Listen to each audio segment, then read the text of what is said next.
ఖమ్మం జిల్లాలో చెరువు కుంటల భూములు మొత్తం యథేచ్ఛగా కబ్జా అవుతున్నాయి. ఇప్పుడు నేను ఖమ్మం జిల్లా రూరల్ మండలం గోళ్లపాడు గ్రామంలో ఉన్నటువంటి బ్రాహ్మలకుంట చెరువులో ఇప్పుడు ఉన్నాం. అదేంటి చెరువు అని చెప్పేసి పొలం చూపెడతాం అనుకుంటున్నారా? మీరు విన్నది నిజమే.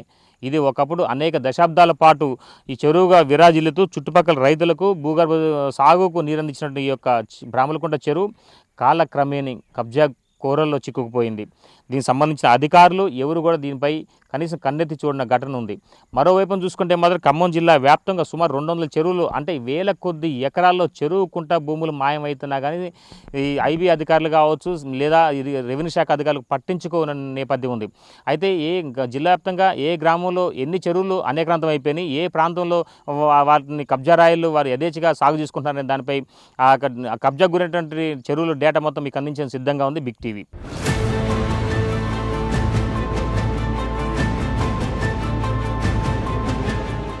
ఖమ్మం జిల్లాలో మత్స్యకారులకు సంబంధించిన చెరువులు మొత్తం దాదాపుగా అనేక్రాంతం అయిపోయినాయి. అనేక సంవత్సరాల నుంచి కూడా చాలా వరకు ఉన్న చెరువులు సుమారు 1000 ఎకరాల పైగా చెరువులు మొత్తం కూడా ఆక్రమణకు గురైపోయిన నేపథ్యం ఉంది.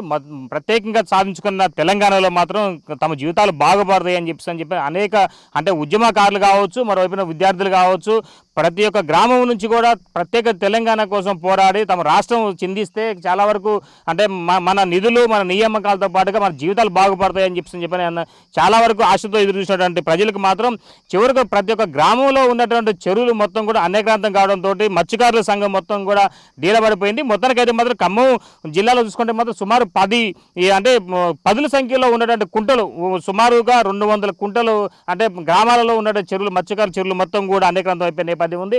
దీనిపై ఇప్పటికే బిగ్ టీవీ స్పెషల్ ఫోకస్ పెట్టింది. మొత్తానికైతే మాత్రం ఏ గ్రామంలో చూసినా సరే సుమారు అంటే ఒక కుంట అంటే సుమారు ఒక 10 ఎకరాల పైగా ఉన్నటువంటి చెరువుని మొత్తం కూడా ఆ సమీపంలో ఉన్న రైతులు కావచ్చు, అదేవిధంగా మరి కొంతమంది రాజకీయ నాయకులు తమకున్న పలుకుబడిని ఉపయోగించి మొత్తానికైతే మాత్రం యథేచ్ఛగా వాటికి సిక్కం భూమి పట్టాలను వాటి సంపాదించుకొని 58-59 జీవోని సాక్షిగా చూపెట్టేసి యథేచ్ఛగా వాటిని తమ కబ్జాలో ఉన్న భూమిని అధికారికంగా ఏదో ఒక పత్రం సంపాదించుకున్న నేపథ్యం ఉంది. మొత్తానికైతే మరి ఇప్పుడు ఖమ్మం జిల్లా రూరల్ మండలంలో ఉన్నటువంటి ఈ యొక్క తీర్థాల గ్రామంలో మరి ఇప్పుడు ఉన్నాం. ఈ యొక్క తీర్థాల గ్రామంలో ఉన్నటువంటి పెద్ద చెరువు దగ్గర మరి ఇప్పుడు ఉన్నాం.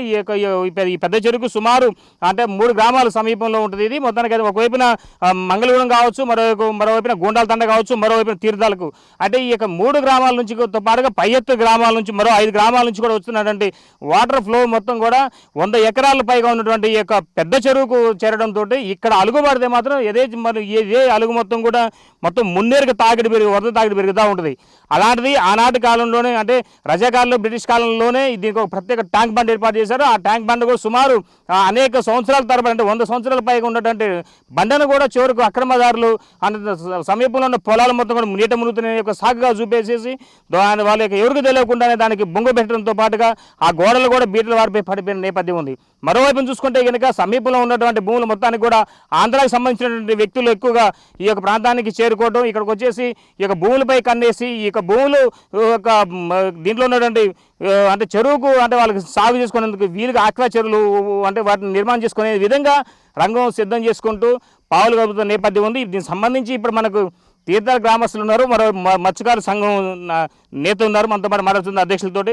చెప్పండి, మీకు సంబంధించిన చెరువులు చాలా వరకు కూడా ఖమ్మం జిల్లా వ్యాప్తంగా కూడా చాలా వరకు ఆక్రమణ గురైనవి. మీ ఊర్లో కూడా చూసుకుంటే కనుక తీర్థాల్లో కూడా ఈ పెద్ద చెరువు మొత్తాన్ని కూడా ఆక్రమణ గురైందని సమాచారం ఉంది. నిజమేనా? ఇదంతా ఆక్రమణకు అయింది సార్, ఆక్రమణ అయింది. 30 సంవత్సరాల గురించి ఆక్రమణ ఉంది. చెరువు 30 సంవత్సరాల నుంచి ఆక్రమణ ఉంది. మాకు చేపలు మా తాతలు తండ్రులు చేపలు పెట్టారు. ఇప్పుడు పట్టడానికి మాకు ఆస్కారం లేకుండా అయిపోయింది. మొత్తం కబ్జా చేసి పడేశారు. అది చూస్తూనే చారాన అయింది, తీపోతే బారాన అవుతుంది అన్న పరిస్థితి ఉంది. ఇప్పుడు ఎన్ని సంవత్సరాల క్రితం ఎక్కువ ఇదంతా కబ్జాకి ఎక్కువ వచ్చింది? 10 సంవత్సరాల క్రితం నుంచి సార్. ఇది బాగా అప్పుడు కొంచెం ఉండేది, ఇప్పుడు బాగా ఆంధ్ర వాళ్ళగబడి ఎక్కడికెక్కడ భూములు కొనేసి చెరువును మొత్తం కబ్జా చేసి పడేశారు సార్. అంటే ఇటీవల కాలంలో చెరువుకి సంబంధించిన వేరే వాళ్ళు కూడా వచ్చి ఒక కుంట అంటే ఎకరం వచ్చేసి 15 లక్షలు 13 లక్షలు ఇస్తా మాకు మీరంతా సంతకాలు పెట్టని చెప్పి అన్నారు. నిజమేనా? నిజమే సార్. ఇది ఎందుకంటే వాళ్ళకి కావాల్సింది భూమి కావాలి. భూమి కావాలంటే ఎక్కడ దొరకటాలి సార్. ఎవరు కూడా అమ్మే పరిస్థితిలో లేరు పట్టా భూములు. ఇది ఇక రాజకీయ నాయకుల వల్ల వీళ్ళ వల్ల అందరూ కలిసి దీన్ని కబ్జా చేసేసి ఈ 10 సంవత్సరాల మంచి ఇంకా ఆక్రమణ ఎక్కువైంది సార్. ఈ తెలంగాణ వచ్చిన కాడ నుంచి మాకు ఏమాత్రం కూడా చేపలు పట్టుకోవటానికైనా దేనికైనా ఆస్కారం లేదు సార్. దీని గురించి మేము ఎవరికి చెప్పినా కానీ పట్టించుకోవటం లేదు సార్. పెద్ద పెద్దోళ్ళు చేతులుండి ఈ మొత్తం 100 ఎకరాల చెరువుని ఆక్రమించుకోరు సార్ తీర్థాల గ్రామ పంచాయతీ. ఇప్పటి వరకు చూసుకుంటే మీరు ఒక ఉప సర్పంచ్గా ఉన్నారు.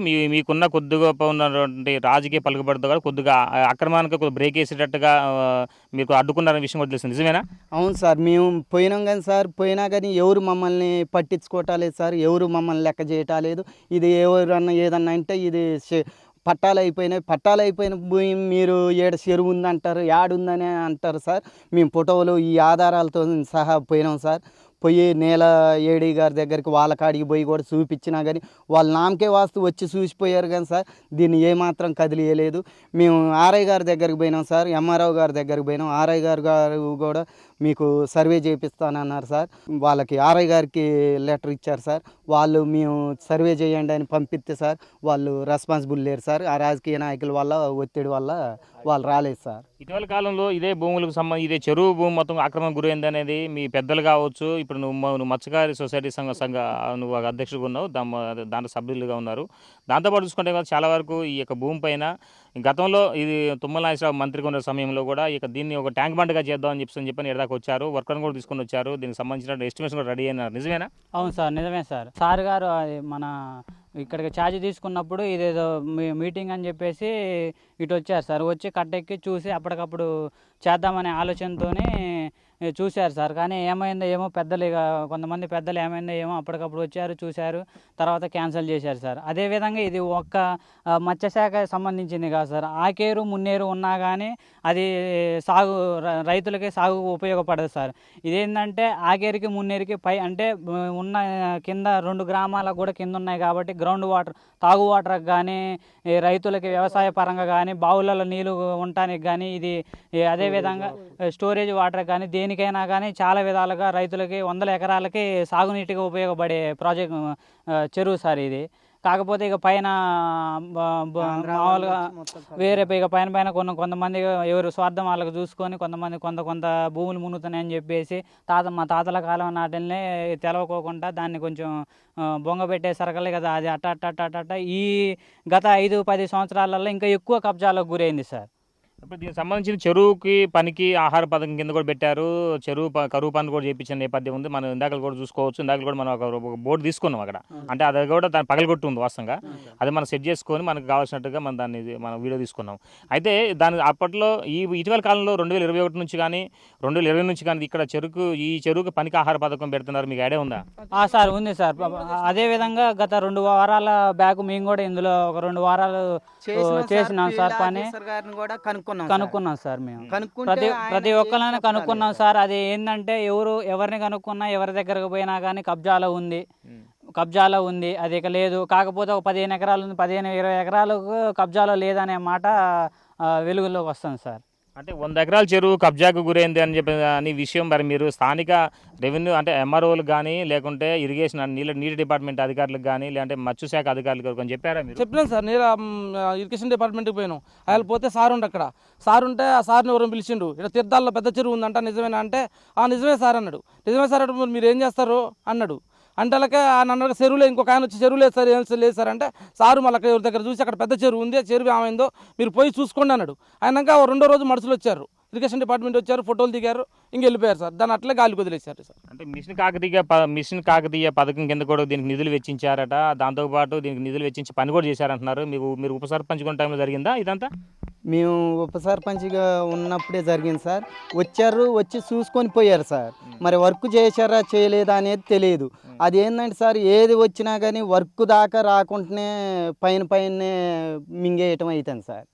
ఎక్కడికి కబ్జాలు ఇదైపోతుంది సార్. సో మొత్తానికైతే దీనికి సంబంధించి ఇప్పటికే అంటే ఈ యొక్క చెరువు యొక్క గ్రావిటీని చూసుకోవడం, అదేవిధంగా చెరువు పరిరక్షణ కోసమై మత్స్యశాఖ జిల్లా శాఖ అధికారి ఆంజనేయ స్వామి గారు మనతో పాటు ఆయన కూడా ఈ ఇటీవల కాలంలో అంటే ఏ యొక్క చెరువులకు సంబంధించి వాటిని అభివృద్ధి చేయాలి అని మత్స్యకార సొసైటీ సంఘాలని డెవలప్ చేసుకుంటూ యాక్టివ్నెస్ పెంచుకుంటూ ఉండే పనిలో భాగంగానే ఈరోజు అనుకోకుండా తీర్థాలు రావడం కూడా జరిగింది. తీర్థాలకు వచ్చిన తర్వాత దీని గురించి బిగ్ టీవీ పూర్తి వివరాలు సేకరించగా వాస్తవంగా ఈ యొక్క చెరువుకు సంబంధించిన 100 ఎకరాల వరకు కూడా భూమి ఉన్నది. ఇది కూడా వాస్తవంగా అనేకరంతం అయిపోయిందని చెప్తున్న నేపథ్యం ఉంది. దీనికి సంబంధించింది జిల్లా మత్స్యశాఖ ఏడీ మనతో పాటు ఉన్నారు, మనం మాట్లాడుతుందాం. సార్ చెప్పండి, ఈ పెద్ద చెరువుకి సంబంధించి చాలా హిస్టరీ ఉందని చెప్పి అంటున్నారు. కాకతీయులు కాలనాటి చెరువు ఇది.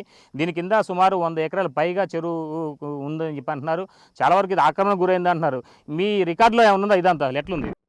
వాస్తవం అండి. నేను జిల్లా మత్స్యశాఖ అధికారిగా వచ్చిన తర్వాత గ్రౌండ్ ట్రూతింగ్ అంటే మాకు అవుట్సోర్సింగ్ సిబ్బంది ఉంటారు, fisheries field assistant, fisheries field officer అని. వీళ్ళ ద్వారా మన జిల్లాలో ఉన్న ఐబీ పరిధిలో ఉన్న చెరువులు మేము లీజుకి ఇస్తుంటాము. ఆ లిస్ట్ మా దగ్గర ఉంటే 1127 చెరువులకు గాను మళ్ళీ గ్రౌండ్ ట్రూతింగ్ చేస్తే దీంట్లో ఒక 334 చెరువులు ప్రాపర్గా లేనట్టు, 10 నుంచి 20 ఎకరాల లోపు ఉన్న గ్రామ పంచాయతీ చెరువులు ఆక్రమణకు గురైనట్టు ఆ సెక్రటరీస్ కూడా మాకు ఈ చెరువు ఇలాంటివి లేవని మాకు సర్టిఫికేట్ ఇవ్వడం జరిగింది. దీనిలో భాగంగా ఇక్కడ తీర్థాల్లో మత్స్య పారిశ్రామిక సహకార సంఘం ఉంది. దానికి సంబంధించిన అధ్యక్షుడు, ఉపాధ్యక్షుడు, సెక్రటరీ కలిసి సార్ మాకు చెరువు బాగా అలుగు తెగిపోయింది, తర్వాత దీనిలో చేపలు పట్టలేకుండా కష్టమవుతుంది జీవనోపాధి, మా తండ్రులు తాతల నుంచి ఇది 30 సంవత్సరాల క్రితం బాగా ఉండే, ఇప్పుడు లేదు అంటే ఈరోజు పరిశీలించడానికి వచ్చాను. దీనిలో చూసినట్లయితే అలుగు మనకుంది, అది డంగు సున్నంతో రాళ్లతో కట్టింది. దాదాపు నాకు తెలిసిన మటుకు ఒక 80-90 సంవత్సరాల క్రితమే అయి ఉంటుంది. మొత్తం చూసినట్లయితే ఈ చెరువు లోపల తుమ్మ చెట్లు, సర్కారు తుమ్మలు, దాని తర్వాత ఈ చుట్టుపక్కల ప్రాంతాలు చూసినట్లయితే ఈ నీటి ప్రాంతంలో ముంపు గురైన భవములు ఆక్రమించుకొని కనబడుతున్నాయి. నిజానికి ఇక్కడ మత్స్యకారులు 100 మంది ఉన్నారు, 100 కుటుంబాలు, 500 మంది ఈ ఏరుపైన, ఈ చెరువులపైన పట్టి ఆధారపడి జీవిస్తున్నారు. అయితే మీకు ఇచ్చిన చెరువుకు సంబంధించిన అంటే ఏ ప్రాంతంలో ఎన్ని చెరువులు ఉన్నాయి అనేది కూడా ఇరిగేషన్ శాఖ నుంచి కూడా మత్స్యశాఖ డిపార్ట్మెంట్కి ఒక లెటర్ ఇచ్చినట్టుగా సమాచారం ఉంది. దానికి సంబంధించిన చెరువులు చాలా వరకు కూడా వాళ్ళు ఇచ్చిన లిస్టులో చూసి మీరు కూడా నిర్ఘాంతపోయిన సంఘటన ఎదురైపోయిందని చెప్పన్నారు. దాంట్లో ఎందుకంటే అసలు ఫిజికల్గా చూస్తే రిపోర్ట్లో వస్తుంది, కానీ ఫిజికల్గా ప్రాంగణానికి పోయి చూస్తే కనుక ఎక్కడ కూడా చెరువులు అసలు లేవు అనేది మీ దర్యాప్తు తేలిందంటారు. నిజమే ఇదంతా? వాస్తవం అండి. 334 చెరువుల లిస్టు నేను పరిశీలించడం జరిగింది. ప్రత్యక్షంగా కొన్ని గ్రామాల్లో తిరిగి నిర్ధారణ చేసుకోవడం జరిగింది. అదేవిధంగా కట్టకూరు మాదాపురం గ్రామంలో కూడా దాదాపు 25 ఎకరాల చెరువు 2019లో ఒక పట్టేదారు దాన్ని రిజిస్ట్రేషన్ చేసుకొని ముంపు భూమినంతా ఎలివేట్ చేసుకొని తర్వాత వేర్స్ని, అలుగుల్ని దాన్ని తవ్వేసి పట్టా భూమి నాదని మన రెవెన్యూ అధికారులు పట్టా చేయడం ద్వారా వాళ్ళు కోర్టుకు వెళ్ళారు. దాని ద్వారా కోర్టులో మేము చెప్పడం జరిగింది క్లియర్గా.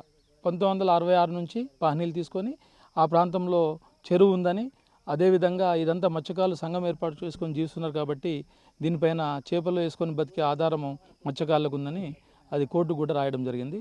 దాదాపు 200 చెరువులు 5 నుంచి 20 ఎకరాల లోపు ఉన్నవి, కట్టలు తెగిపోయిన వాటిని అక్కడున్న రైతులు కావచ్చు, మరికొందరు కావచ్చు, వాటిని ఉపయోగించుకోవడం ద్వారా చెరువులు అనేవి లేకుండా పోయాయి. అంటే చాలా వరకు చూసుకుంటే కనుక ఇప్పటికే చెరువులు ఉమ్మడి జిల్లాలో మీరు అంటే ఖమ్మం జిల్లా చెప్తే మీరు చూసుకుంటే చెప్పినట్టు విధానం చూస్తే కనుక 200 చెరువుల వరకు కూడా అనేకరంతం అయిపోయినాయి చెప్పి దీనికి సంబంధించి జిల్లా ఉన్నతాధికారి కలెక్టర్ దృష్టికి కానీ ప్రజాప్రతినిధుల దృష్టికి కానీ తీసుకెళ్లే అవకాశం ఉందా? అయితే గతంలో ఈ డేటా రాగానే గ్రౌండ్ ట్రూతింగ్ గౌరవ కమిషనర్ గారికి లేఖ రాశాము. దాదాపు 250 చెరువుల వరకు లేకుండా ఉన్నాయి కాబట్టి లీజు నుంచి తర్వాత టీ మత్స్య పోర్టల్ నుంచి వీటిని తీసేయడానికి పర్మిషన్ ఇవ్వమని రావడం జరిగింది. తర్వాత గౌరవ కలెక్టర్ గారు, కమిషనర్ గారు ఏం చెప్పారంటే కలెక్టర్ గారు పెట్టి లీజు నుంచి తప్పేయడానికి అనుమతులు తీసుకోమని కమిషనర్ గారు చెప్పడం జరిగింది. ఇది వాస్తవం అండి. సో మొత్తానికి చూసుకోవచ్చు, ఒకవైపున ఖమ్మం జిల్లాలో ముఖ్యంగా పాలేరు నియోజకవర్గం చూసుకుంటే కనుక చాలా వరకు ఒకవైపున కేశవాపురం కావచ్చు, ఒకవైపున తెట్లపాడు కావచ్చు, మరోవైపున చూసుకుంటే ఇప్పుడు రూరల్ మండలంలో ఉన్నటువంటి తీర్థాల పరిసర ప్రాంతం కావచ్చు, మరోవైపున గోలపాడు విలేజ్లో కూడా కావచ్చు, మరోవైపున కల్లూరు, తల్లాడ, వైరా, మధుర, ఒక కొంజర్ల మండలం, బోనకల్ మండలం, చింతకల్ మండలం, అంటే ఖమ్మం జిల్లాలో ఉన్న 20 మండలాల పైగా ఉన్న ప్రతి ఒక్క గ్రామంలో ఆ మండల పరిధిలో ఉన్న చెరువులు చాలా వరకు కూడా కుంటలు మొత్తం కూడా మత్స్యకారులకు సంబంధించినటువంటి కుంటలు అన్నీ కూడా అనేకరంతం అయిపోయిన నేపథ్యం ఉంది. మొత్తానికైతే మాత్రం ఇప్పుడు తాజాగా ఇలాంటి 100 ఎకరాలు ఉన్న చెరువులు కూడా చాలా వరకు వెలుగులోకి వస్తున్న నేపథ్యం ఉంది. దీనిపై ఇప్పటికే బిగ్ టీవీ మొత్తం పూర్తి స్థాయిలో కూడా గ్రౌండ్ రిపోర్ట్ తయారు చేస్తూ ఉంది. అయితే ఎన్ని అంటే దీనికి సంబంధించిన చెరువులు ఆక్రమణలు ఉన్నా కూడా ఒకవైపు మిషన్ కాకతీయ పేరు మీద కూడా అధికారులు నిధులు వెచ్చించినట్టుగా ఖర్చు చేసినట్టుగా తెలుస్తూ ఉంది. అయితే ఏది ఏమైనా సరే దీని విషయం సంబంధిత అధికారులు ఒకవైపున ప్రజాప్రతినిధులు కూడా దృష్టి సారించి అదేవిధంగా ఒక్కొక్క రెవెన్యూ శాఖ అధికారులు కావచ్చు, ఒక నీటిపారుదల శాఖ అధికారులు కావచ్చు, మొత్తానికైతే మాత్రం క్షుణ్ణంగా దీన్ని ఒక సంయుక్తంగా కూర్చొని సమస్య పరిష్కారం చేస్తే కనుక మత్స్యకారు జీవితాలు మాత్రం వెలుగులు నింపుతాయి. అనేక కుటుంబాలు కూడా వాళ్ళ జీవితాలకు వెలుగులో నింపుతాయని చెప్పి ఆశాభావం వ్యక్తం చేస్తున్నారు మత్స్యకారుల సంఘం. ఇదే కొంత తాజా పరిస్థితి. సంపత్ భాస్కర్, బిగ్ టీవీ, తీర్థాల.